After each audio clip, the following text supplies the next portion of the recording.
अस्सलाम वालेकुम, welcome to minute mirror. This is your host Syeda Sakina Salim.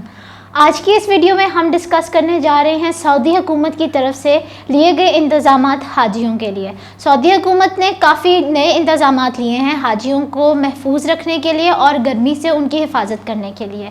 तो चलते हैं और जानते हैं कि उन्होंने क्या इक़दामात मज़ीद लिए हैं हाजियों के लिए ताकि वो उनको हीट वेव और गर्मी से प्रोटेक्ट कर सकें।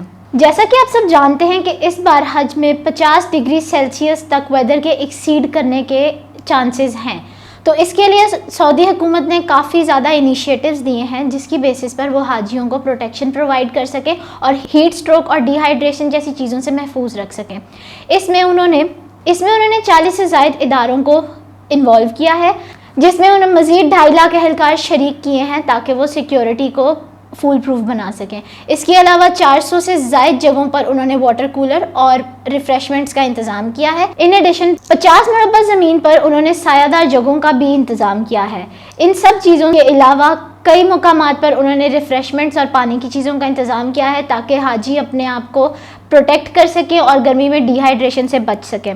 इसके अलावा ड्रोन्स और एआई टेक्नोलॉजी का इस्तेमाल करते हुए सिक्योरिटी को भी बेहतर बनाया है उन्होंने, और जो हाजी बगैर परमिट के या बगैर परमिशन के हज करें हैं उनके खिलाफ शदीद क्रैकडाउन का भी इंतज़ाम किया है। बहुत शुक्रिया। मज़ीद ऐसी वीडियोस देखने के लिए हमारे चैनल को सब्सक्राइब करें और बेल आइकन को दबाना न भूलें।